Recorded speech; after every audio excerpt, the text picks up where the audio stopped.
Gotta move. Oh, I need my laptop. Does Brooke need it? Brooke, step on up.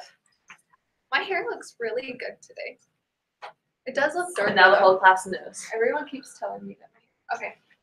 Hi, Brooke. Hello. You can't even see So you Brooke in is that our video. patient. Get in closer. This is for 471. For She's 72. 72. That's why we're using Brooke, because she's an objective person. Perfect. Brooke is Perfect. our patient. She was in a plane crash 6 months ago. She sustained multiple burns on her body and third-degree burns, needing skin grafts, and she lost her leg in her right leg. She has been in rehab for the last 4 months, and we've been working with her for the last 2. So I'm using humor therapy, and so this would most likely be done in a group setting, but we're gonna do it. We're telling bad jokes of the day. Oh. Yes? Okay.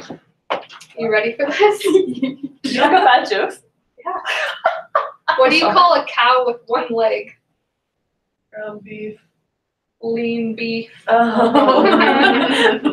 What do you call a cow with a twitch?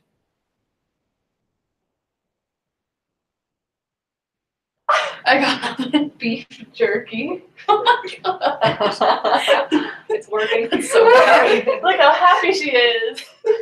What do you call a cow stuck in a barbed wire fence?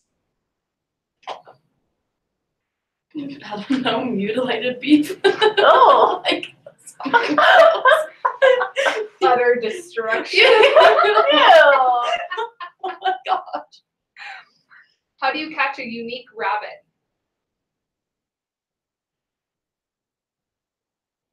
Unique up on it. Oh my gosh. I hate jokes. How do you catch a tame unique rabbit? The tame way unique up on it. Oh my god. I can't believe you're more honest than you are. This is good therapy, right? You're laughing. You're having a great time. What did the gangster say when the houses fell on him? Get up off me, homies. What? Homies? Oh, I get it. Do you like it? I don't get it. Homies, like it's a home Homies, it's a home. that fell on him, but homies are like gangsta homies. Yikes. Yikes. Why did the turkey cross the road? That's what I was thinking. To prove he wasn't chicken. Is that the real punchline to that joke? What? Is that the real punchline to that joke? I don't know. It might be. There's a whole bunch of them.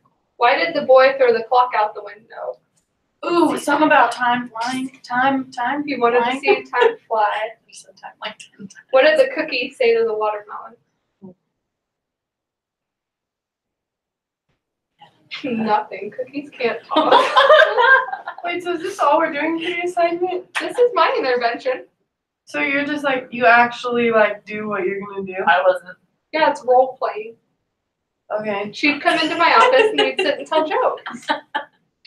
Do you have any good jokes? No. No? No joke. What about dad jokes? Dad jokes in the back. Can't watch that joke. I think they're so weird. Why was Tigger looking down the toilet? That's a really weird question. Because he was trying to find poo. Oh my gosh. So It's funny though. Is this helping you feel better? yes. Yeah. Yeah. Do you feel like you have a leg? Oh, what? That's I forgot what we were getting at here. Sorry, I really shouldn't have. okay, said my that. The turn. humor therapy got the best of you there. Does it feel like you have a leg? No, it doesn't. But she was happy and she forgot about her Made me problem. forget what was happening. excited. Brooke, I'm sorry you had to fire your last. I needed a reason to get fired so Kelsey could be the new therapist. Yeah, for sure. Okay, so just reviewing your history, I found out the history that your last year kept. Found out that you used to dance before your accident. What kind of dance did you do? Ballet? Yeah, it's so cool. I love ballet. It's something I'm trying to learn in my personal time, fun fact.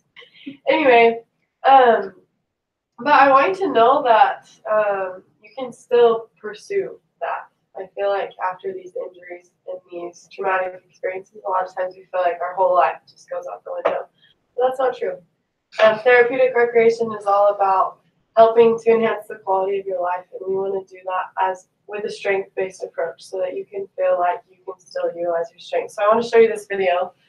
This is a song called Dare, and it's about this little girl who actually lost her leg, just like you, but she pursued dance. Do you want to put it on here too? No, I'm focused on my clients. Okay.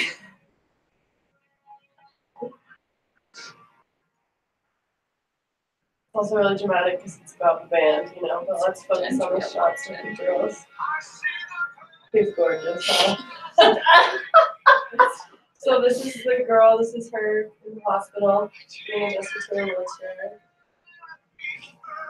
But you didn't even use a wheelchair, you used your prosthetic, right? Yeah. Do you even have a So she has a prosthetic. I'll just fast forward.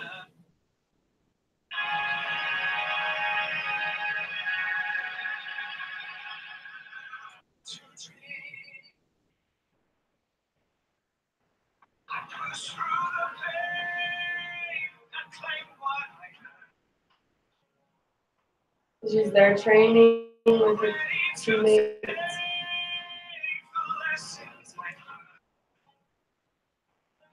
And her coach is working with her a lot to kind of relearn those skills. But look at how happy she is. Anyway, so I believe really strongly that we can do this with you, Brooke. And if you're willing, I want to work with you to write a plan of how we can get back to dancing the way that you were dancing before in ballet. And I've actually reached out to some coaches who want to work with you. They're really excited, and some teams who want to work with you because they really, they watched some of your videos of you dancing before, and they are very confident in your potential. And so we're going to work with them if you want to. We can just go visit their ballet studios and kind of see how they interact with each other and see if you feel like it'd be a good fit. And then if you like it, from now on we can start writing a plan that'll help you get back into dancing, something you're so passionate about. Okay, cool. Thanks, Brooke. You look so bad. Did you just say I look so bad? You made me look so bad. No, I don't. Hi, Brooke. You're flawless. She I'm needed Morgan. humor therapy. I'm sorry. The trauma of it. She's about to insult me, so it's fine. I was about to say, I'm sorry to hear what happened to your last specialist. But I'm You glad. stole my joke. It's not even funny. You're still laughing. I'm embarrassed. Well, I was trying to think of what happened to I'm you. embarrassed for her. I know I did great. Is on maternity leave. I didn't know she was doing it. I don't either, but Anyway, Trish. sad moment, and we will remember her fondly. But I'm here with at you least now. they remembered you fondly. At least you didn't get fired like I did for asking dumb questions. You didn't ask dumb questions. You made her laugh. Okay, sorry. Oh, sorry, Morgan. Is it about you? We couldn't tell. You were on something today. Oh, fudge! Okay, now she's starting. Oh my goodness. So I'm glad to be working with you, and something that I read up on after reading about your history and your accident is a lot of times swimming and water therapy is really good for those who have lost the limb, to the fact that it makes them feel weightless, and it How does it look? Her eyes got so big. Is that what you want? I've heard that it's very useful because then yes, you feel weightless and you are able to feel whole again.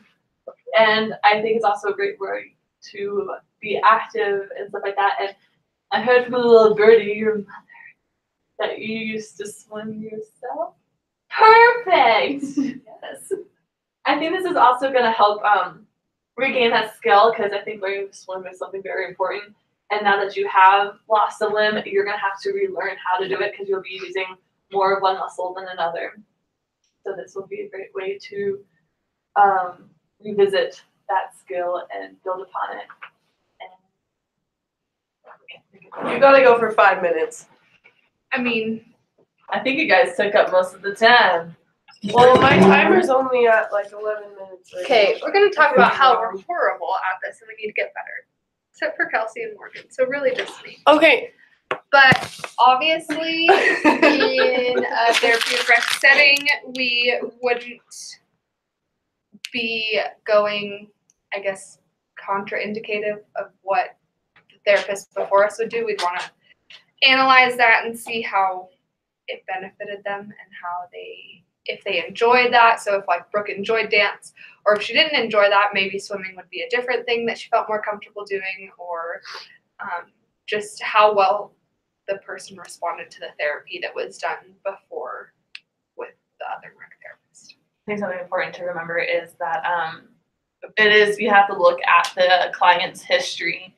You can't just pick whatever intervention you want and throw it at them. So like what Kelsey and I did, Brooke actually does like dance and swimming, so we were able to use actual things to help come up with interventions that will mostly benefit her and stuff that she would be So don't interested do in. what I did. I mean, she likes to laugh, so that was good. I think there's Humor's good. I think there's definitely levels in the treatment. I feel like a lot of times we might get really, like for example, I get really excited about the idea of dance therapy, but I need to keep in mind that that can't be their only therapy because then I'm going to miss out on stuff. You know, like there won't be as many opportunities to help her laugh and to help her like just like get the giggles out, you know, and stuff. But it will help her to have like that spiritual connection and that like, you know, so as a TR, we need to keep in mind all these options and not just like only come up with one modality for their treatment. That's why like treatment outlines are written the way they're written because their goals always stay the same, but their modalities can vary or their interventions. I also think. What? I just was kind of trying to say all the words that they usually use because there's like 8 words for one thing, but I couldn't remember. Anyway. No, I was just thinking like I know I do this a lot. We get caught up on like we read someone's profile or like someone's, you know, like patient history and we're like, oh, they were skiers. Well, obviously they're going to want to ski now. And like, even though they lost a leg, we can totally help them ski and all this stuff instead of being like, okay, yeah, that might be one thing that they want to do, like you were saying. But there's also 100 other things. And I think it also goes to the effect of like, there are things that we personally enjoy. I mean, like there are people too. There's things that we enjoy. Like I love dancing, but it's not the only thing I enjoy. Like I enjoy doing 100 other things. So the point is to focus on the patient and their needs and not to be biased. Yeah, and I think like you mentioned about like looking at their information and like reading up on them, but also reading up on the treatments we want to do. Because like with skiing, like you can do that. There's a lot of research that proves that, and then you just need to like research your community and see what's available in your community. Because you can't just like get a client and be like, okay, we're gonna drive 12 hours because this is where they do it, unless the client's family supports that or something. I don't know. Maybe there's rules on that. Maybe they're really passionate.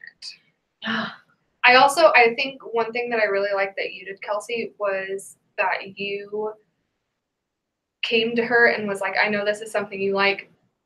You showed her the video and that was good. But what I really liked is that you sat down and you're like, I've talked to people in the community. We're going to go visit these places. We're going to see if any of these feel right or fit best for you. And like you had done your research and you had done, you know, like what was important. Like, I don't know how to say this. Like you did your research and you had already scheduled that and made it. And so it was like, okay, we're going to go out and we're going to do this. And it was very much like you came in and you seemed very prepared, which I think made it seem a lot more together. and like you understood. It made it seem like you cared a lot about her, that you had done that research beforehand. That was something that I really liked. Thanks, man. Welcome, man. I liked your joke about utter destruction. Okay. Morgan did really great too. Shout out to Morg. She got 100 on the midterm.